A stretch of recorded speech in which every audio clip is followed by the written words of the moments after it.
Hello guys, welcome to Redditor's Revenge. Here we post amazing revenge stories daily. And if you want more content like this, please do subscribe to the channel and stay tuned with us. Moving to our today's first story, about OP's psychotic witch boss who tried to insult OP, and everyone in the kids' camp she runs. So OP sent her whole project downhill and made her pay for everyone's vacations. Now story.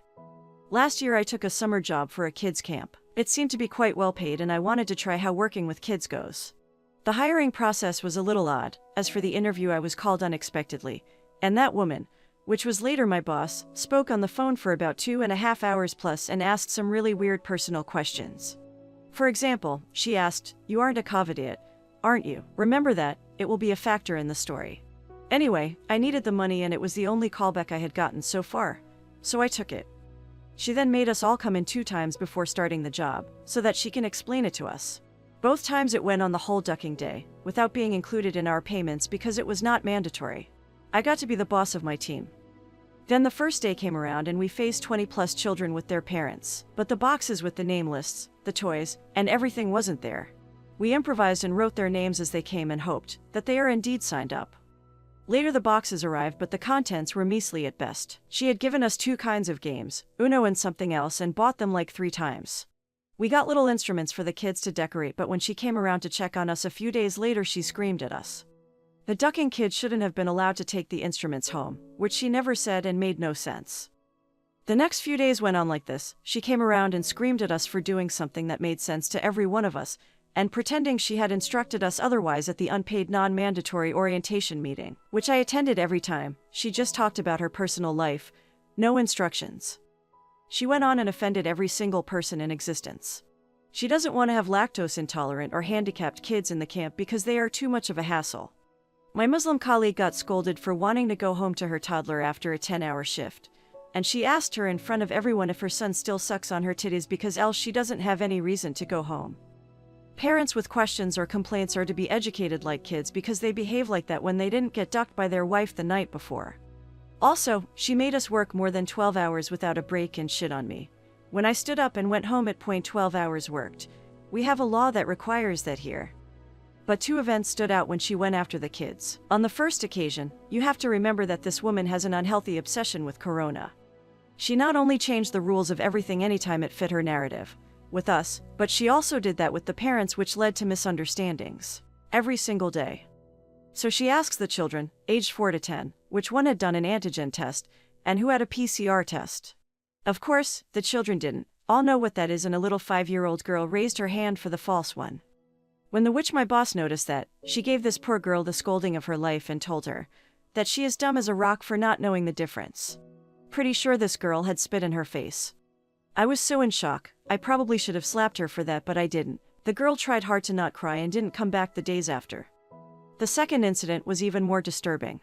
A 4-year-old boy hit his head at the playground when they all were outside. I was back in the office when my colleagues came running. I called the bus while my colleague called the ambulance. When I told her that and how my colleague was already on the phone with the ambulance, she scolded me. But not because that boy got hurt, no. Because we called the ambulance. In her world, it wasn't that bad and the father shouldn't find out. As if he was blind and wouldn't have seen the open wound anyway. The ambulance came and told us it was completely fine, even mandatory to call them in this case as an institution, and the boy suffered no further injury. He is fine now, thankfully. But I was furious. I was completely freaking out of anger. I had only worked there for 9 days and the kids as well as we had been abused enough. Instead of going after my impulse to call her back and tell her off, I calmed myself, and the next day, I didn't go to work but to the doctor. I explained to her that my boss abuses me but I can't terminate the contract early. So to keep me from snapping, she put me on sick leave without an end date. My boss was not amused when I sent her that doctor's notice, but I ignored her calls. I then proceeded to talk with my teammates and encouraged them to get sick leave and told them exactly what they can do and say to get that. They even tried to get rid of my Muslim coworker illegally. I explained to her that the paperwork from them is not legal and she should ignore it and also go on sick leave. So in about a 2-week frame, my location had to replace all 6 people, including me, the boss there. And I took all records home too, so she couldn't just pass them on. Also changed the password to my email account and did everything to piss her off. The story doesn't end here. As I found out, the word spread like a wildfire, and because she was such a piece of shit to everyone at every location, 1 month after the start, she lost more than half of her staff. Some of them still had to be paid sick leave. Apparently, she called some of them and begged them to come back and offered bonuses as high as double the pay and still got nobody to come back to help. The silver lining was that the parents also had enough and many kids were taken out of that camp. End of July was there, I was on vacation sick leave and she calls. She proceeds to tell me, suspiciously calm, that if I don't want to come back next month I should now please, and she offered to end my contract without further obligations and with my payment for the whole month of July. I tell her about how I'm coming back because I want to get better and other bullshit. And of course, I just didn't, and I proceeded to collect 1 additional full month of sick leave, without even ever speaking to her directly again. I also went out of my way to continue offering information to every single staff member of all locations that wanted to leave and still get paid or wanted to know where they can report her. So in the end, this is what she got for being a disrespectful witch. She lost half or more of her workers. Everyone hates her and wants nothing to do with her, really bad publicity included. She had to pay me the full 2 months, my vacation time out and money, which is quite expensive for them as I didn't take it, because I was so sick, pay my overtime, and the mandatory bonus you get for doing extra hours. All this multiplied by 6, at least I got around $6,000 for 9 days of work from them. Her entire enterprise went downhill. Of course, I also had to get my money through legal support, so that came onto her too. I can't explain how much detail I put in the legal planning, so to get all the people paid out as much as possible, without any chance of legal repercussions ever. My ass is safer than safe, she will not ever be able to retaliate on what I did there. I studied law for a while, and got everything double-checked by professionals. She tried to harass me, but I blocked her. But I heard she read my personal information to the other colleagues who stayed there and called me all possible names. So, if she should ever even try to sue me or blackmail me, I have evidence and witnesses for trying to dox me, insulting me, and various others. Honestly, after I wrote that down now, I'm kinda proud but also surprised at how nicely all that worked out.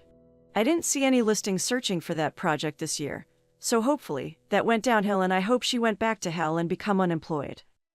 Now, here is the end of the first story. I hope you enjoyed it, and let me know your opinion about this story in the comments section. I would love to read them. So before moving to the next story, please hit the like button and do subscribe to the channel to stay tuned with us for more awesome stories. Now moving to our final story, in which OP's former boss tricked him and made him do free work. But in the end, the shady boss lost a huge chunk of money. Now story. I worked for a company that provides specialized equipment used in manufacturing. To protect my anonymity, I'll have to be vague about what exactly this machine does. During my time working in this field, I got to know many clients who would need these machines installed and serviced. One of these customers we'll call Jake. I later left the company for a different job, but Jake kept my number. One afternoon I got a call from Jake that they wanted a new unit installed and another unit needed maintenance, and wanted to know if I was available. I let him know that I left the company but that I could pass him on to someone who could help. He tells me he'll pay 2x my current rate to install the unit over the weekend. He lets me know that the company has increased the rates for installation and the company just can't afford it. The instructions they sent over just aren't clear enough and their engineers are scratching their heads trying to figure it out. He begs me to consider it and I agree. For more context, installing this unit can take a good few hours, or up to a day on your own. The company gives you 2 options. You can either pay for an engineer to come and install it, or you can save money, and they will send instructions so the customer's engineers can install it. The instructions aren't easy to follow and it's company policy that if someone has started to install the equipment, the supplier wouldn't get involved since they couldn't verify that any of the pieces were broken. This will be important later. I drive down on the weekend and they show me the boxes of equipment. I set to work and I make good progress installing the unit. Around 6 hours in and I'm stopped by Jake, who greets me. I let him know I'm nearly finished and he tells me sorry, but they just don't have the budget to pay you. He understands my frustration, but his engineers can take it from here. To say I was frustrated was an understatement. I wanted revenge. There's a small button inside the unit that changes the unit into test mode. This is done to perform maintenance on the unit, but it's impossible to configure the unit with this button pressed. It's only possible to reach this button using a pin, so it's not easily pressed during installation. Because of this, the installation instructions don't mention it. There's no real way of telling the equipment is in test mode. It just won't work normally. I think you can guess where this is going. I click the button, collect my things and leave. Monday morning I get a call from Jake. I declined. I knew my old company wouldn't get involved since I already started installing the unit. I knew his engineers would never figure it out. I just had to let him stew.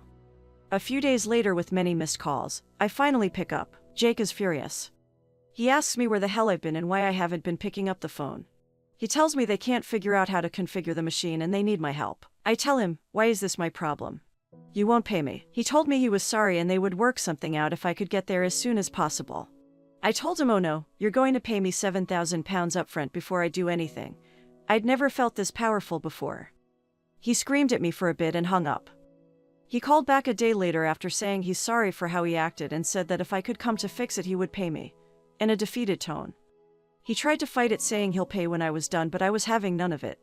After a bit of back and forth, he agrees to pay me. The money hit my account and I came in the next day. The look of confusion on his face when I took out a pin and changed the unit from test mode was priceless. It was even more priceless seeing his reaction to me packing up my tools and leaving after only 20 minutes of configuring. Easiest £7,000 I'd ever made. Don't try to mess with a professional problem solver. Now, here is the end of the story. I hope you enjoyed it, and let me know your opinion about this story in the comments section. If you had a similar story, you can share it and I would love to read them. So before leaving, please hit the like button and do subscribe to the channel to stay tuned with us for more awesome stories.